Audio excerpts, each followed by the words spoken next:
নমস্কার, দীপা স্টার্লিং চ্যানেলে আপনাদের সবাইকে স্বাগত।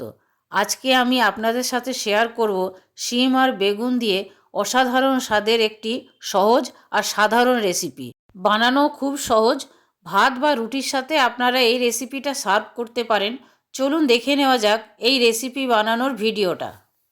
শিম বেগুনের এই রেসিপিটা বানাবার মূল উপকরণ বেগুন আর শিম, তার সাথে থাকছে পেঁয়াজ, ধনেপাতা আর কাঁচা লঙ্কা। বাকি উপকরণ রান্নার সময় শেয়ার করব। এখন আমি সবজিগুলো কেটে নেব। শিমের শিরাগুলো ছাড়িয়ে নেব, মাঝখান থেকে কেটে নেব। এইভাবে সবগুলো শিমই আমি কেটে নেব।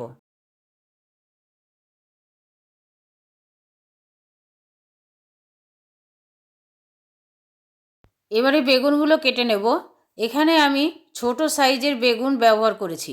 বেগুনগুলো 4 টুকরো করে নেব। এই রেসিপিতে বেগুনগুলো বড় বড় করেই টুকরো করতে হবে। বেগুনগুলো খুবই কচি।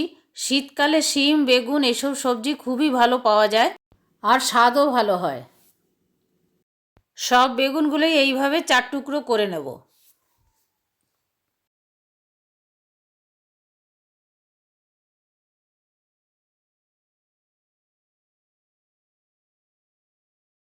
পেঁয়াজগুলো কুচিয়ে নেব।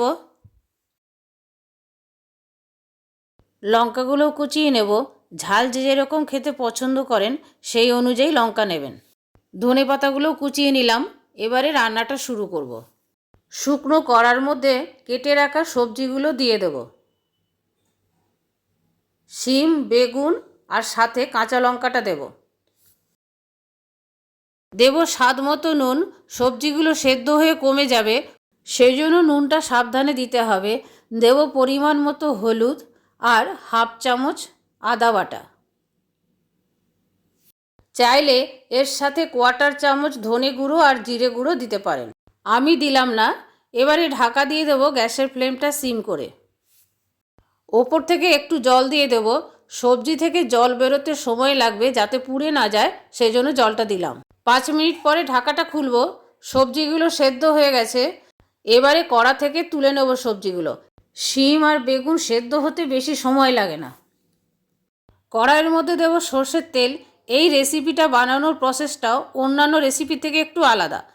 ফোড়নে দেব অল্প একটু কালো জিরে আর কুচিয়ে রাখা পেঁয়াজ। পেঁয়াজটা অল্প একটু ভাজবো। যতক্ষণ না নরম হয় ততক্ষণ পর্যন্ত ভাজবো। ব্রাউন কালার করার কোনো দরকার নেই। এই রেসিপিটা পুরনো দিনের একটা রেসিপি। আমি এটা ননদের কাছে শিখেছি, আবার আমার ননদ আবার তার শাশুড়ির কাছে শিখেছিল। পেঁয়াজগুলো আর এর থেকে বেশি ভাজবো না। এর মধ্যে সেদ্ধ করে রাখা সবজিগুলো দিয়ে দেবো। সবজিটা দেওয়ার পর খুন্তি দিয়ে সবজিগুলো ম্যাশ করে দেবো। এতে ঘাটা ঘাটা মতো হয়ে যাবে। আমার ননদের শাশুড়ি বলতেন এই রেসিপিটাকে শিম বেগুনের ঘ্যাঁট। উনি শীতকালে এই রেসিপিটা বানাতেন। এই রেসিপিটা বানাবার জন্য শিমের যে দানাগুলো হবে সেগুলো পুষ্ট হলে ভালো হয়। স্বাদের জন্য দেব সামান্য একটু চিনি। এই রেসিপিতে আমি অন্য কোনো মশলা আর ব্যবহার করলাম না। সব শেষে দেব ধনেপাতা কুচোনো। ধনেপাতা কুচোনোটা বেশ ভালো পরিমাণে দিতে হবে। আমি এটা 2বারে দেব।